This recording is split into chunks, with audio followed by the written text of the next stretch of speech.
Hi, I'm Travis Mills, and I'll be talking to you about Man Woman Motel Room, which is the first project that we made at Running Wild.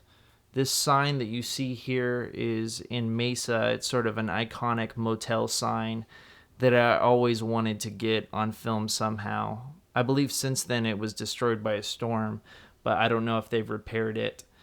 The interior of the motel set is actually in a motel off of Van Buren in Phoenix. Van Buren is known as the street with all the prostitution here in town. The guy who plays the role in this film is Dean Velia. This was my first time working with him, but we ended up working on several projects after this, including both of our first features, Big Something and Detective's Lover.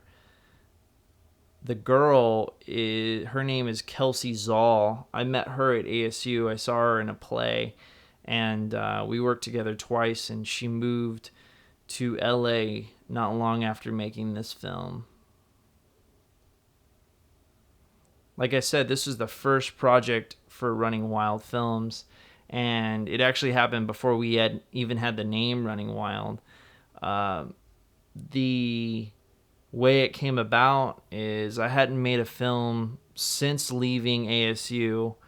I'd sort of got burned out by film school and the festival circuit that I tried to take my project on, and I hadn't made a movie in a year and a half, like I said. So I suddenly got this passion to make something new, and I asked Gus if he had any short screenplays that I could adapt. I felt that I really needed to learn the craft of filmmaking, the craft of directing, by working on someone's writing other than my own.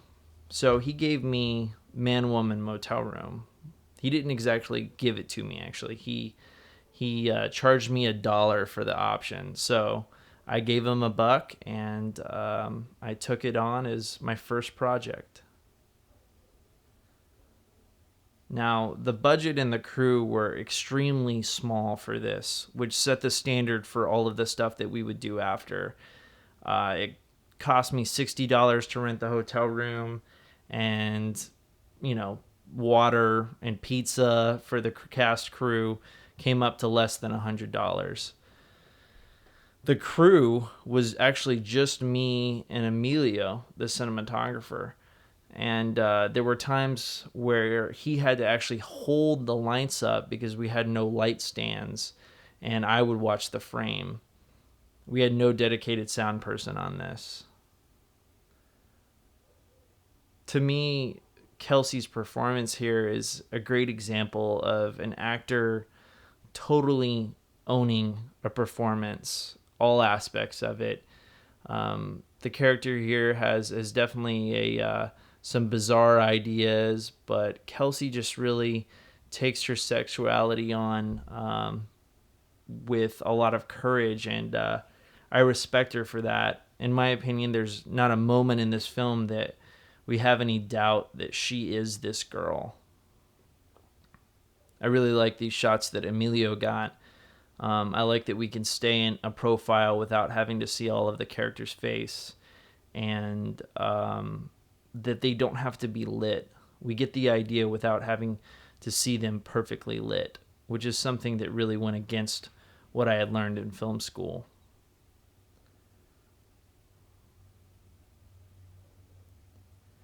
Now, the film actually has a different ending from the one that Gus had in the original script. I believe that he originally wrote it for the stage. And if I remember correctly, the way the original ending went is he pulls the gun and he either shoots her or we hear the gunshot. We're not quite sure what happens. And then we see him walk her to the door and say goodnight. And we're not quite sure what to believe. And I guess I just felt when I read it that it would work better on screen to just cut right before the gunshot. And that's something that I've always admired in films. I've always liked that cut to black right before the gunshot, just like in Cutter's Way with Jeff Bridges. But this was a fun shoot, and like I said, it set the pace for everything that would come after it. I think we made this film in 6 hours, and it took us a week or two to cut it together. So I have a lot of affection for this first effort. Thanks for listening, and thanks for watching.